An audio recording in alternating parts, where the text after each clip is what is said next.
And Kat Leyh is here. Oh, that's so exciting. So I am going to stop talking because I have done a lot of that this week. And I am actually going to introduce you to one of my best friends in the entire world. We have known each other for double-digit years. I'm not telling you how many because that gives it away.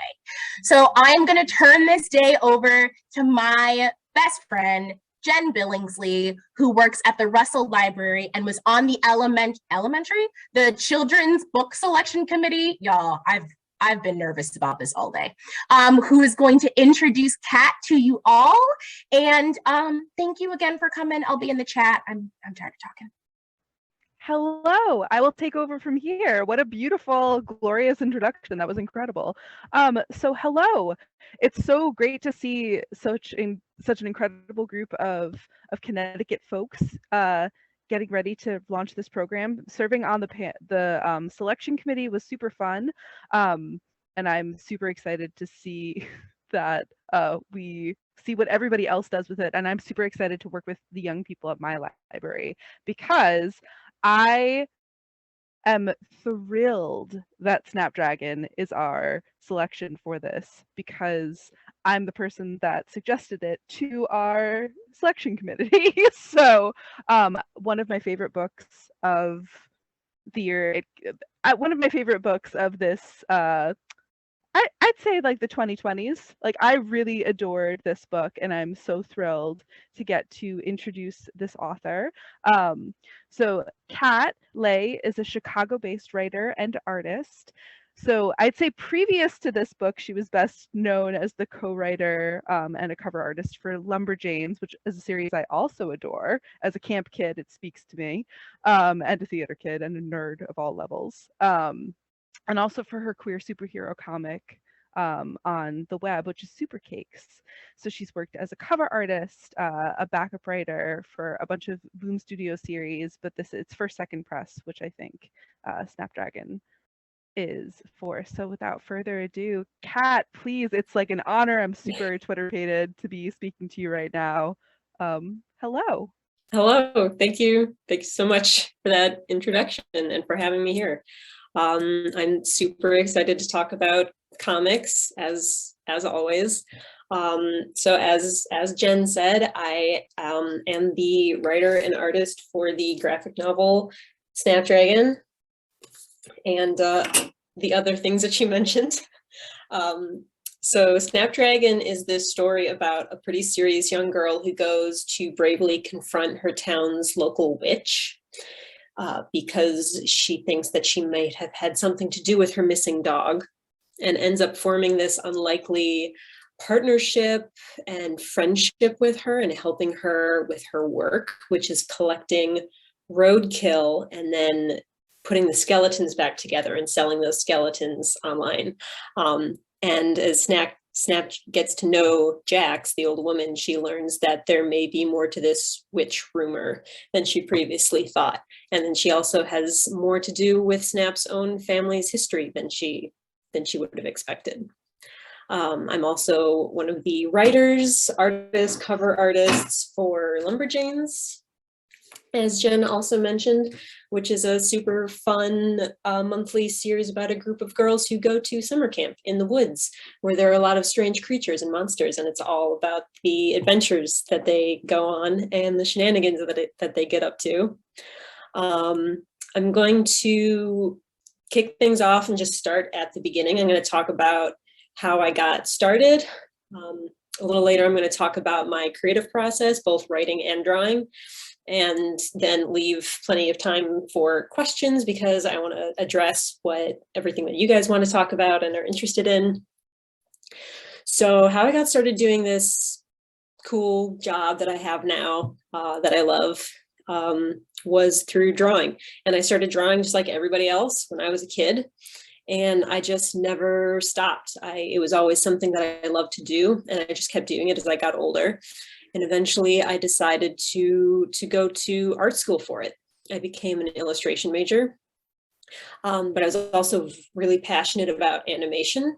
And so I took a lot of animation classes while I was there, and those ended up being the best classes that I could have taken for my later career of comic book artist.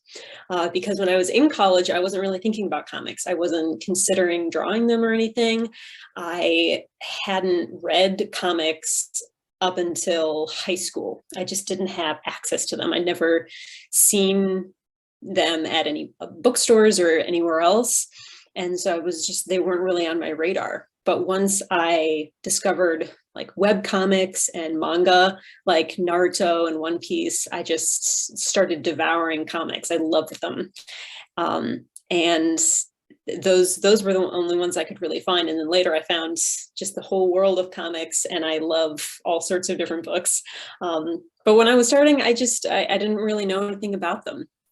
When it eventually occurred to me to make a comic of my own, I was too shy to find someone to write it.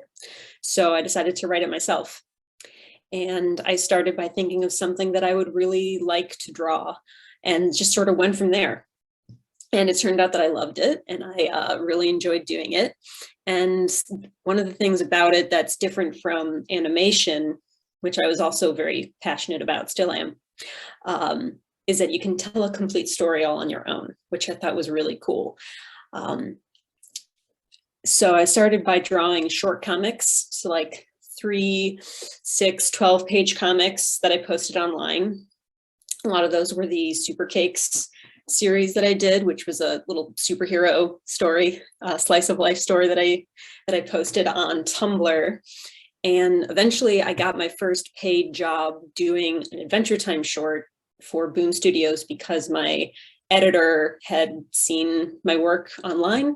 And a lot of the Boom Studio comics, the Kaboom imprint, are based off of Cartoon Network shows. So like Gumball and Adventure Time. There's also Bravest Warriors. All these comics have these short little comics at the end of each issue that are like 2 to 6-page comics. So I did a lot of those short little stories for a while, until eventually I got asked if I wanted to try writing Lumberjanes, which really surprised me, because up to till this point, I'd been making comics for years at this point, but I had not been thinking of myself as a writer. I thought of myself as an artist who also wrote stuff. So it never occurred to me to just write a comic before. And I wasn't really sure if I could do it. I was kind of nervous about it. It felt daunting, because Lumberjanes is a monthly series, and each issue that comes out once a month is 22 pages. So that was longer than most things I'd done before. And it would also be over, however many months I did it. And it was intimidating, but I gave it a shot, and it turned out that it was something that I could do and that I enjoyed doing. And I ended up writing Lumberjanes for 6 years, which is 63 issues and covers. And then the second to last story arc, I was also the artist for, which was a lot of fun, because I've been doing the covers for years, and I finally got to draw the story out, which was a lot of fun. And while I was working on Lumberjanes, I was also writing and drawing Snapdragon, which brings me to, I'm going to talk a bit about how I get ideas, how the stories start, like how Snapdragon starts. I can specifically pinpoint the moment that I came up with the idea, because I had my sketchbook with me at the time, and I made my first notes and little doodles and sketches about the characters in the car. I was visiting my folks from college in the country. My mom had picked me up from the train station, and we were driving back on the highway, and it had been a while since I'd been in the country, and I was just seeing all the roadkill on the side of the road. And it was just jarring to me, because I hadn't seen it in a while. And I always hated seeing roadkill. It just made me sad, just because I'm an animal lover. And I was thinking about the folks who take roadkill and eat it. or use it in various ways. And so I kind of came up with this idea of an old witch in the woods who no one notices, who takes the roadkill and does something constructive or positive with it, basically. And this character became Jax from Snapdragon. And then I imagined an apprentice for this old woman, and I thought of just the little mud-kicking tomboy like I'd been when I was a kid. And I doodled this all in the sketchbook that I had, and I thought it would be a good short story.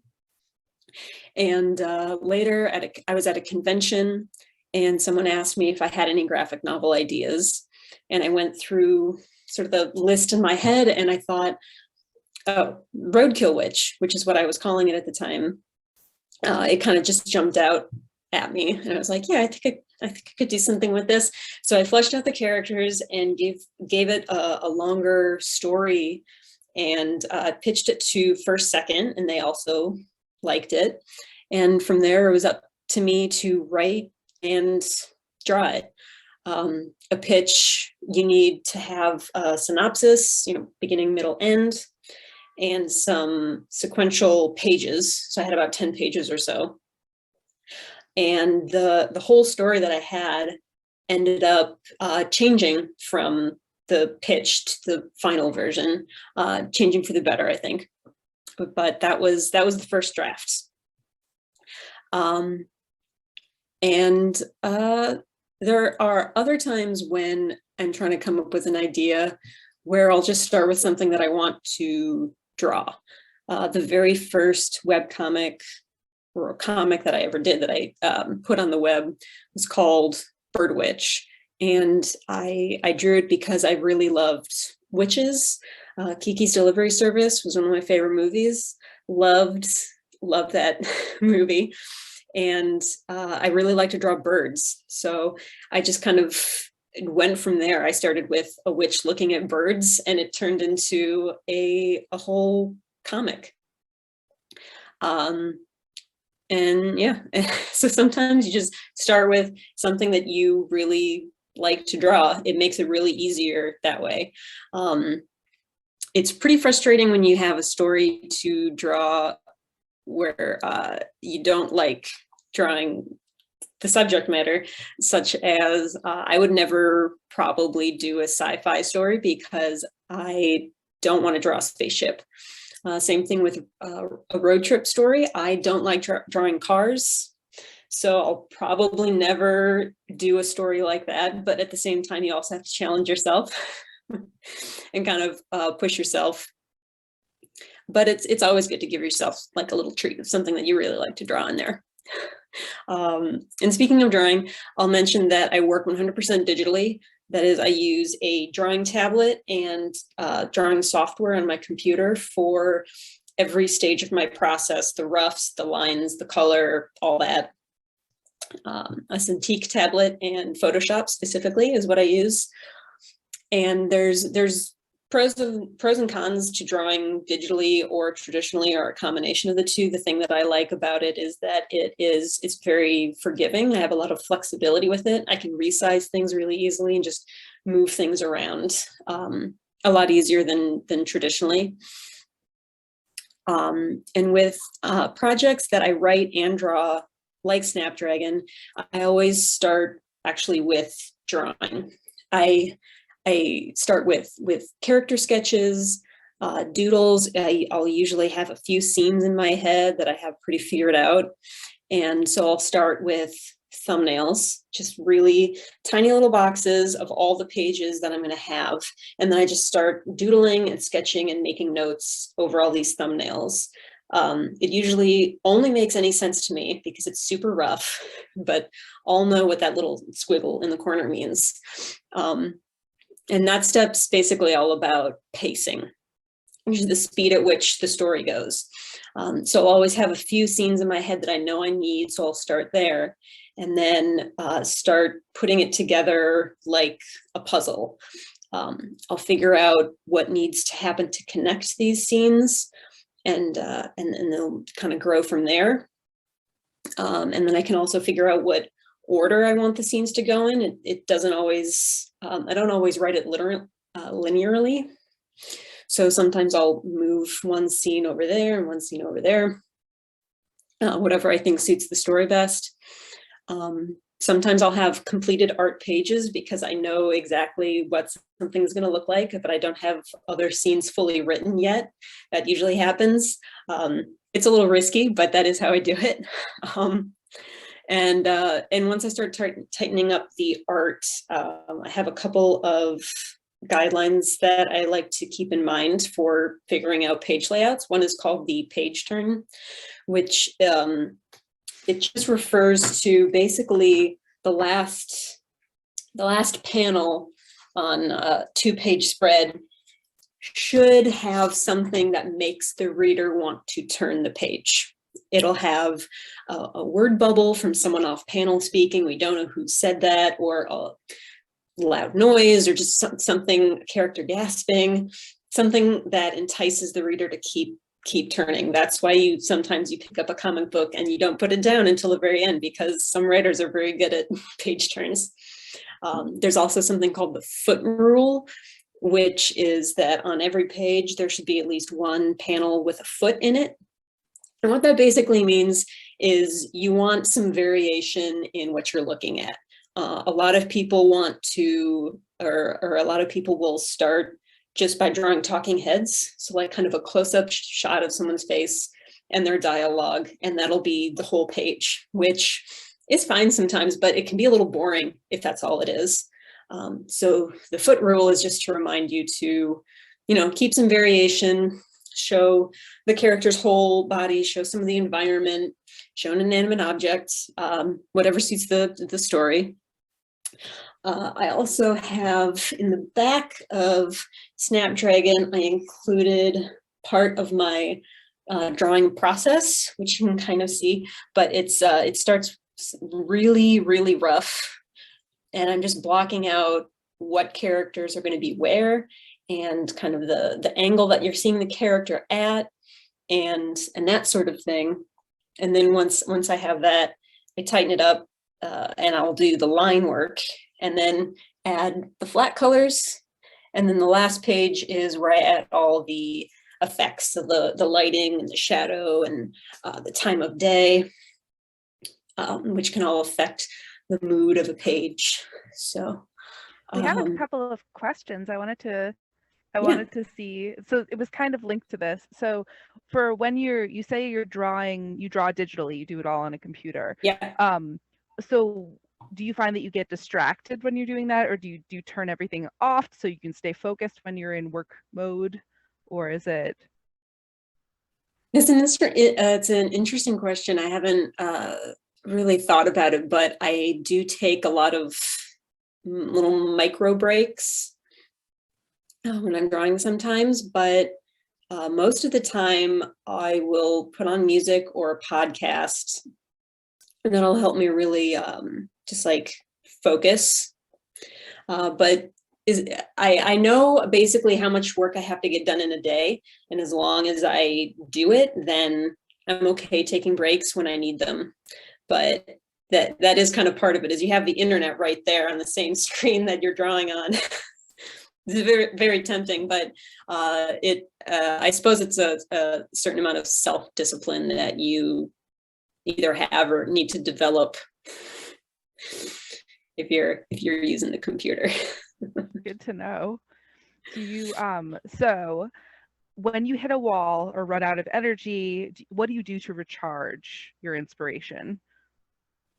That's a good question. I've gotten that one a lot. Just the question of art block or writer's block. I think a lot of people get it. And for me, I know that there's 2 ways to deal with any kind of creative block. And it's either stepping away, taking a break, taking a walk, cleaning, cooking, doing anything else, get your head off of it, or just powering through. Like some days you just can't draw anything that you like, but you have to do it because you have a deadline, because you need to get it done. And so you just kind of have to push through, and you get all the bad drawings out of the way, and then the good drawings will eventually emerge, but it is a question of knowing which method is the right one to use in any given moment, because otherwise you're going to procrastinate too much or you're going to burn out, and both of those are no good. So it's kind of finding a balance of when to take a break and when to just push through. That makes sense. I have one more question that I want to ask, just sneak it in here. Considering your love of animation, is there any chance that any of your works, Snapdragon or Lumberjanes or Thirsty Mermaids, which may be sitting next to me right now, will make it to motion, will make it to animation? I would love that. I know that Lumberjanes has been kind of in the works for a few years to be adapted, and now it's on track to be animated. And I am in this. I'm just a fan because I don't. I'm not behind the scenes at all for that. I'm just waiting along with everybody else to see what happens there. But I'm very excited about that. And yes, I hope that Snapdragon or anything that I work on, honestly, could get adapted, because I love animation. I'd love to see that happen. Well, you have a lot of fans in this chat and in this group that also would love to see that. So I just wanted to say thank you so much for joining us, and thank you for writing this incredible story about relationships and communication and growing up, that I think the people in Connecticut are just gonna really love. I'm so excited to read it alongside the teenagers that I work with. So thank you. My pleasure. Thank you. Thank you, Kat, for being here. This is, I was sitting very much in the chat. We've already got educators, saying they're going to go through all of the books and doing crafts and things around these titles. So thank you so much for joining us today. You're welcome to hang around if you, don't have anything to do on this random Thursday, or go live your life. Thank you for joining us. It's been a pleasure and an honor.